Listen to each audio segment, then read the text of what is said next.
Summer transfer window അവസാനിച്ച സാഹചര്യത്തിലാണ് പല ISL ക്ലബ്ബുകളും ഇനിയും താരങ്ങളെ സൈൻ ചെയ്യുവാനായിട്ട് ഉണ്ട്.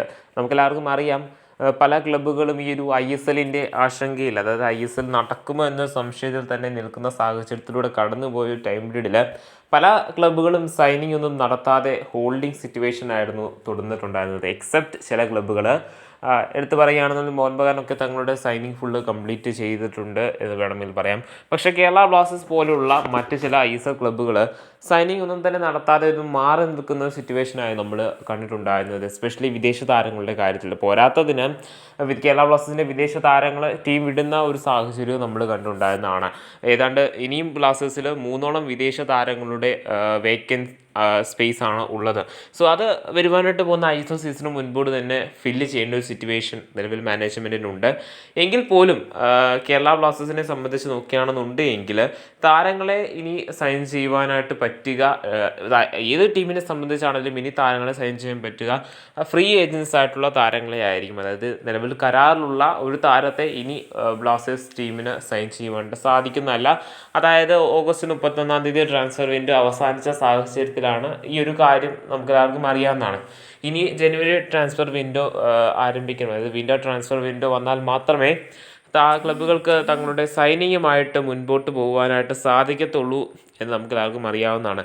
ഈ ഒരു സാഹചര്യത്തിൽ ക്ലബ്ബുകളുടെ മുന്നിലുള്ള ഏക ഓപ്ഷൻ എന്ന് പറയുന്നത് ഫ്രീ ഏജൻസ് ആയിട്ടുള്ള താരങ്ങളെ സൈൻ ചെയ്യുക. അതായത് ഒന്നെങ്കിൽ കരാർ തീർന്ന താരങ്ങളോ അല്ലെങ്കിൽ മറ്റ് ക്ലബ്ബുകളൊന്നും സൈൻ ചെയ്യാത്ത താരങ്ങളെയോ സൈൻ ചെയ്യുവാൻ സാധിക്കുന്നതാണ്. ഈ ഒരു സാഹചര്യത്തിലാണ് പല ക്ലബ്ബുകളും തങ്ങളുടെ ചിലപ്പോൾ മോശ തീരുമാനങ്ങൾ എടുക്കാനായിട്ടുള്ള സാധ്യതകൾ ഉള്ളതെന്ന് നമുക്ക് എല്ലാവർക്കും അറിയാവുന്നതാണ്.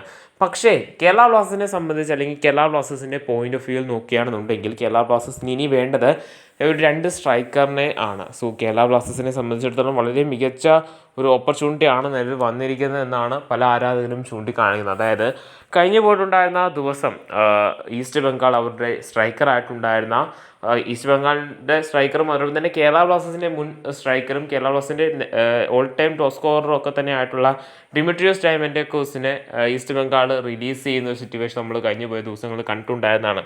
അതായത് ഈസ്റ്റ് ബംഗാൾ റിലീസ് ചെയ്തതോടുകൂടി തന്നെ അദ്ദേഹം നിലവിൽ ഫ്രീ ഏജൻറ്റ് താരമാണ്. സോ ആ ഒരു സാഹചര്യത്തിൽ കേരള ബ്ലാസ്റ്റേഴ്സിന് ഒരു മെയിൻ സ്ട്രൈക്കറിൻ്റെ അഭാവം ഉണ്ട് താനും. സോ ബ്ലാസ്റ്റേഴ്സ് മാനേജ്മെൻറ്റ് മനസ്സ് വിചാരിച്ചു കഴിഞ്ഞാൽ ഉറപ്പായും ഡിമിട്രിയോസ് ഡയമൻഡോക്കോസിനെ ടീമിലേക്ക് കേരള ബ്ലാസ്റ്റേഴ്സിന് എത്തിക്കുവാനായിട്ട് സാധിക്കുന്നതാണ്.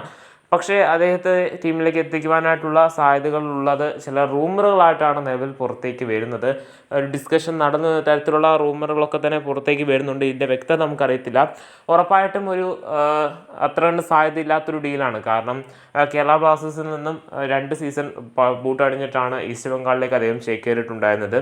ഈസ്റ്റ് ബംഗാളിൽ അത്ര കണ്ട് മികച്ച പ്രകടനം കാഴ്ചവെക്കുവാനായിട്ട് സാധിച്ചില്ല എങ്കിൽ പോലും അദ്ദേഹത്തിന് ഭേദപ്പെട്ട പ്രകടനം ഒരു സ്ട്രൈക്കർ എന്ന നിലയിൽ കാഴ്ചവെക്കുവാനായിട്ട് സാധിച്ചിട്ടുണ്ടായിരുന്നതാണ്. പിന്നീട് അദ്ദേഹം നിലവിൽ ഫ്രീ ഏജൻ്റായ സാഹചര്യത്തിൽ കേരള ബ്ലാസ്റ്റേഴ്സിന് സ്ട്രൈക്കറിനെ ആവശ്യമുള്ള സാഹചര്യം കൂടി ആയതിനാൽ തന്നെ തങ്ങളുടെ പഴയ താരമായിട്ടുള്ള ഡിമിട്രിയോസ് ഡയമൻഡോക്കോസിനെ ടീമിലേക്ക് എത്തിക്കുവാനായിട്ടുള്ള സാധ്യതകളെ കുറിച്ചാണ് പല ആരാധകരും ചൂണ്ടിക്കാണിക്കുന്നത്. ഒരുപക്ഷെ ഇദ്ദേഹത്തെ ടീമിലേക്ക് എത്തിക്കുകയാണെന്നുണ്ടെങ്കിൽ അത് കേരള ബ്ലാസ്റ്റേഴ്സിന് തീർച്ചയായും ഗുണമായിട്ടുള്ള കാര്യം തന്നെയാണ്. കാരണം കേരള ബ്ലാസ്റ്റേഴ്സിൻ്റെ ഒരു സിസ്റ്റത്തോട് ഒരുപാട് ഇണങ്ങി കളിച്ചിട്ടുള്ള ഒരു താരമാണ് ഇദ്ദേഹം. ഒരു കാലത്ത് കേരള ബ്ലാസ്റ്റേഴ്സിനെ സംബന്ധിച്ചിടത്തോളം ഇദ്ദേഹമായിരുന്നു കേരള ബ്ലാസ്റ്റേഴ്സിൻ്റെ പല മത്സരം ഇദ്ദേഹം ക്യാപ്റ്റനായിട്ട് പോലും ബൂട്ടണിഞ്ഞിട്ടുണ്ട്. സോ അതിനാൽ തന്നെ കേരള ബ്ലാസ്റ്റേഴ്സിൻ്റെ എക്കാലത്തെയും മികച്ച താരങ്ങളിൽ ഒരാൾ കൂടിയാണ് ഇദ്ദേഹം. സോ ഇദ്ദേഹത്തെ ടീമിലേക്ക് എത്തിക്കുകയാണെന്നുണ്ടെങ്കിൽ പോലും ബ്ലാസ്റ്റേഴ്സ് മാനേജ്മെൻറ്റിന് ഒരു മോശം തീരുമാനമായി മാറുകയില്ല. കാരണം ഇനി ഫ്രീ ഏജൻസിനെ മാത്രമേ സൈൻ ചെയ്യാൻ പറ്റത്തുള്ളൂ എന്ന സിറ്റുവേഷനാണ് ഉള്ളത്.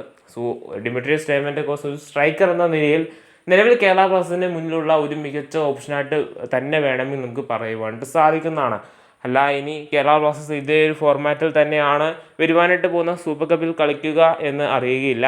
ഇതിൽ ലഭിക്കുന്ന റിപ്പോർട്ടുകൾ പ്രകാരം ISLന് മുൻപോട് നടത്തുവാനായിട്ട് ഇരിക്കുന്നത് സൂപ്പർ കപ്പാണ്. സോ സൂപ്പർ കപ്പിൽ കേരള ബ്ലാസ്റ്റേഴ്സ് നിലവിലുള്ള 3 വിദേശ താരങ്ങളെയും ഒപ്പം ഇന്ത്യൻ താരങ്ങളെയും വെച്ചാണോ കളിക്കുക, അതോ ഒരു സ്ട്രൈക്കർ, അതായത് ഫ്രീ ഏജൻസ് ആയിട്ടുള്ള സ്ട്രൈക്കർമാരെ ടീമിലേക്ക് എത്തിക്കുമോ എന്നൊരു കാര്യമൊക്കെ കണ്ടതിന് അറിയേണ്ടതാണ്. പക്ഷേ നമുക്ക് ലഭിക്കുന്ന റിപ്പോർട്ടുകളൊക്കെ വെച്ച് നോക്കുകയാണെന്നുണ്ടെങ്കിൽ നിലവിൽ ISLൽ നിന്ന് തന്നെ ലഭിക്കാവുന്നത് വെച്ച് കേരള ബ്ലാസ്റ്റേഴ്സുമായിട്ട് ഒരുപാട് വർക്ക് ചെയ്തിട്ടുള്ളതുമായിട്ടുള്ള താരമാണ് ഡിമിട്രിയോസ് ഡയമൻഡോക്കോസ്. ഇദ്ദേഹത്തെ ടീമിലേക്ക് എത്തിക്കുകയാണെന്നുണ്ടെങ്കിൽ ഉറപ്പായും ബ്ലാസ്റ്റേഴ്സിന് ഒരു വലിയൊരു അഡ്വാൻറ്റേജ് തന്നെ ആവാൻ തന്നെയാണ് സാധ്യതയുള്ളത്. അതുമാത്രമല്ല കേരള ബ്ലാസ്റ്റേഴ്സിൻ്റെ മുൻ ക്യാപ്റ്റനായിട്ടും ഒക്കെ തന്നെ ഇദ്ദേഹം കളിച്ചിട്ടുള്ളതിനാൽ തന്നെ ഇദ്ദേഹത്തെ ടീമിലേക്ക് എത്തിക്കുന്നത് കൊണ്ട് തന്നെ ആരാധകർക്കും വലിയൊരു പ്രതീക്ഷ തന്നെ വെക്കാവുന്നതാണ്. കാരണം ഇദ്ദേഹത്തിൻ്റെ പകരക്കാരനായിട്ടായിരുന്നു കഴിഞ്ഞ സീസണിൽ ജീസസ് ജിമിനസിനെ ടീമിലേക്ക് എത്തിച്ചിട്ടുണ്ടായിരുന്നത്. ഇദ്ദേഹം അതായത് ജീസസ് ജിമിനസ് നിലവിൽ ടീം വിട്ടുപോയ സിറ്റുവേഷനാണ് ഉള്ളത്. അദ്ദേഹം ഒരു ടോപ്പ് ടയർ ലീഗിലേക്കാണ് പോയിട്ടുണ്ടായിരുന്നത്. സോ അദ്ദേഹത്തിൻ്റെ പകരക്കാരനെയും